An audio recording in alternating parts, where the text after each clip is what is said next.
Assalamualaikum dan salam sejahtera. Baik, kita teruskan tajuk kita dengan kaedah sifar yang terakhir dalam kategori transposition, iaitu rail fence cipher. Okay, sebelum ni kita dah belajar tiga jenis kaedah cipher. Yang pertama ialah reverse cipher, yang kedua substitution cipher, transposition cipher. Okey, kita dah sentuh columnar transposition. So, untuk hari ini kita akan sentuh pada kaedah yang terakhir lah dalam transposition cipher, iaitu rail fence cipher. Rail fence cipher juga disebut sebagai zigzag cipher. Cara penyulitan adalah seperti namanya, iaitu abjad-abjad dalam teks biasa ditulis semula mengikut susunan baris demi baris dan mengikut corak zigzag seperti pagar. Okey. Ini bentuk pagar, jadi dia zigzag. So pagar dia ada zigzag kan? Zigzag. Okey. Rail fence cipher perlu dinyatakan kunci untuk penyulitan dan nyah sulit berlaku. Nilai kunci merujuk kepada bilangan baris yang digunakan. Okey, kita tengok contoh. Rajah menunjukkan penyulitan teks biasa, iaitu jumpa di pintu 1 pukul 1 menggunakan rail fence cipher dengan kunci 2. Jadi kuncinya ialah 2, bermaksud kita menggunakan 2 baris. Jadi isi abjad-abjad teks biasa dalam corak zigzag baris demi baris. Jadi perkataan jumpa, kita mula dengan huruf J di atas, turun bawah U, M naik balik, P ke bawah, A, D, I dan seterusnya sehingga lajur yang terakhir, iaitu perkataan huruf 1, nombor 1. Okey.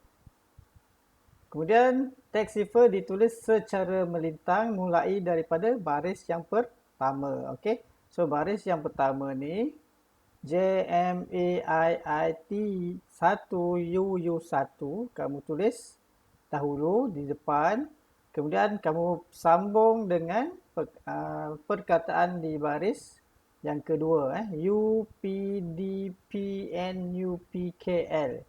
So yang ini UPDPNUPKL kamu sambung selepas perkataan di baris yang pertama. Okey. So rail fence cipher ni mudah saja, dia mengikut baris. Baik, kita tengok contoh 2.5. Nyah sulit menggunakan rail fence cipher. Okey, Rizal telah menerima teks cipher KMDA-NI-UICM-RAG-MREL beserta kunci 3 daripada seorang rakan. Kaedah yang digunakan oleh rakannya ialah rail fence cipher. Jadi bantu Rizal menyah sulitkan mesej ini. Okey, so yang pertama sekali kita tengok kunci. Kunci yang diterima mewakili baris. Jadi ada 3, maksudnya ada 3 baris. Kemudian kita kira bilangan lajur dengan cara menghitung jumlah abjad dalam teks cipher. So kalau kita kira jumlah abjad dalam teks cipher ini, ia berjumlah sebanyak 18. Jadi ada 18 abjad dalam teks cipher ini. Okey, so ini bermaksud dia ada 18 lajur yang diperlukan. Jadi kita bina satu jadual, 3 baris dan 18 jalur. Okey, seperti di bawah. 3 baris, 18 lajur. Okey. So langkah kedua, kita tandakan petak yang pertama dengan simbol dash. Dan kemudian kita turun ke sebelah kanan, tandakan dash juga, dan lajur baris yang ketiga juga dash. Jadi dia menurun ke kanan. Okey, kita buat je seperti menjadi corak zigzag. So dah habis baris ketiga, dia naik pula ke baris yang kedua. Macam naik tangga, turun tangga. Okey, naik lagi, turun, turun, naik, naik dan sehingga uh, yang terakhir. Kemudian kita pindahkan teks cipher ke dalam jadual. Okey, bermula dengan baris pertama. So K dulu Abjad pertama K, kemudian M, kemudian D, E dan N. Okey, ini baris yang pertama. Kita masukkan berapa ni? Abjad yang pertama bermula dari huruf K. Okey, dan penuhkan baris yang pertama dahulu. Okey, langkah keempat, selepas baris pertama, abjad yang seterusnya diisi di baris kedua dan ketiga sehingga semua abjad selesai diisi seperti di bawah. Okey, so kita sambung A, I, U, I, C, M, R, A, G. Itu baris yang kedua. Sambung ke baris yang ketiga dengan huruf R, M, R, E dan L. Okey.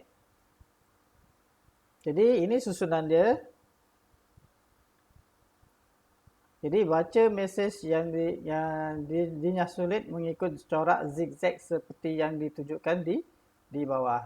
So bila kita dah susun, kita boleh baca dengan ikut corak zigzag. So kami murid cemerlang. Okey, kita baca dari ikut zigzag. Jadi kita tulis perkataan yang diperolehi ataupun mesej yang diperolehi. Kami murid cemerlang. Jadi ruang kosong diisi sendirilah semasa membaca mesej. Jadi kita bentuk satu ayat yang lengkap. Jadi kami murid cemerlang. Baik, itu sahaja berkaitan dengan Railfan cipher. Mudah saja seterusnya latihan. Nombor 1 dan nombor 2 kamu dah buat. So untuk hari ini kamu sambung latihan yang ketiga Lakukan penyulitan bagi mesej berikut menggunakan kaedah Railfan cipher. Wang simpanan saya RM5,496 dengan kuncinya sama dengan 3. Jadi sekian saja untuk bahagian kaedah-kaedah cipher. Kita jumpa lagi selepas ini.